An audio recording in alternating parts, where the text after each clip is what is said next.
Bismillahirrahmanirrahim. Assalamualaikum warahmatullahi wabarakatuh. Selamat pagi, salam sejahtera buat kita semua. Kita berjumpa lagi adik-adik dengan materi yang sama tentang UML. Tapi untuk hari ini kita akan membahas untuk jenis diagram yang kedua dalam UML, yaitu uh, activity diagram. Activity diagram ini sebuah model yang digunakan untuk menggambarkan proses bisnis dan urutan aktivitas dalam sebuah proses ya.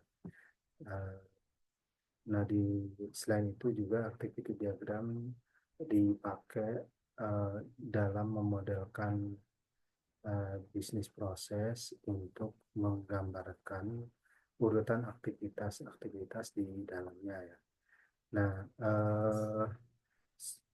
untuk activity diagram ini juga mirip sekali dengan flowchart ya, di mana flowchart ini kita belajar membuat tahapan kerja dari sebuah program kan.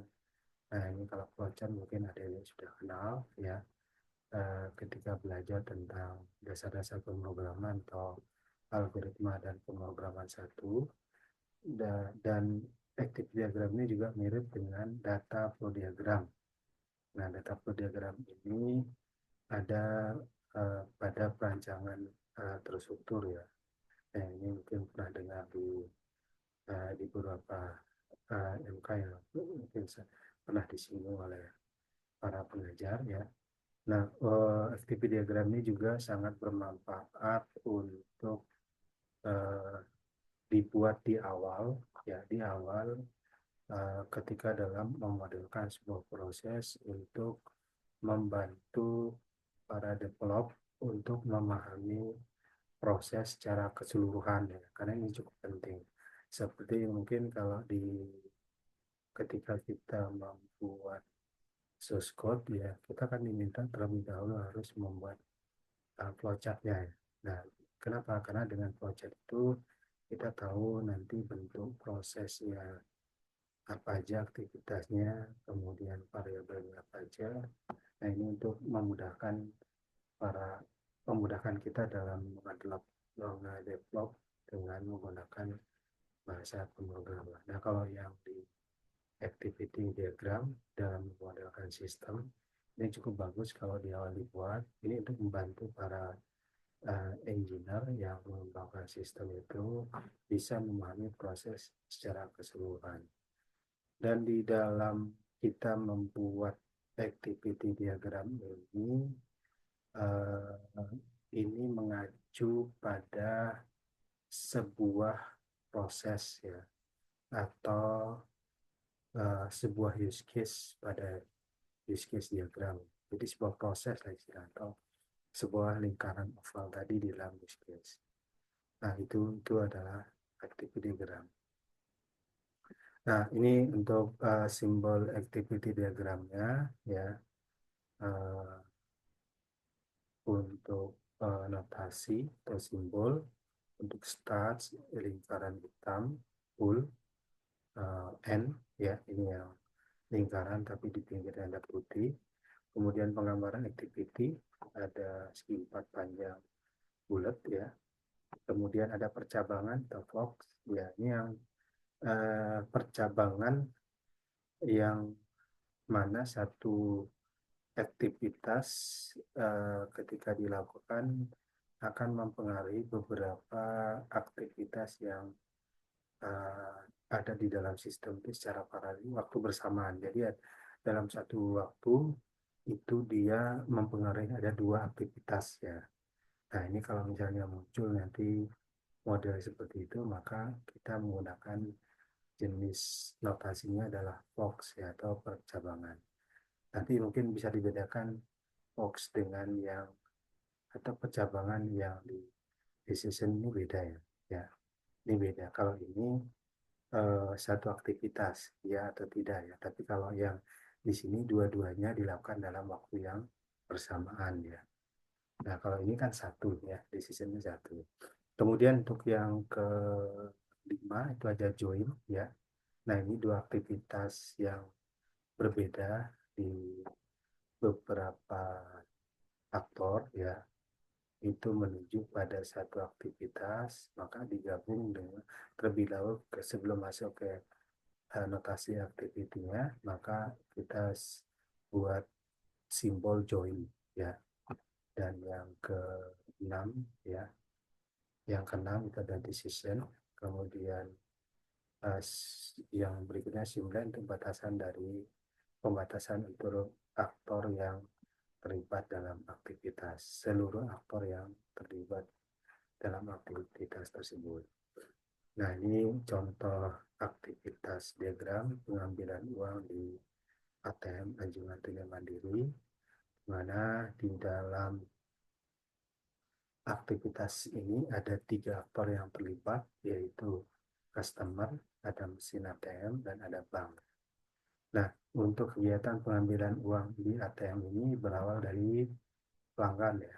Dia masukkan kartu, kemudian masukkan PIN. Nah, setelah masukkan PIN, ini ada verifikasi dari perbankan untuk uh, perizinan ya. Kemudian ada pengecekan data PIN-nya ya, apakah PIN-nya benar atau tidak. Kalau tidak, maka diminta untuk melakukan kartu ya, dan kartu diambil oleh pengguna. Nah, tapi kalau benar, maka dia diminta untuk memasukkan jumlah nilai yang diambil.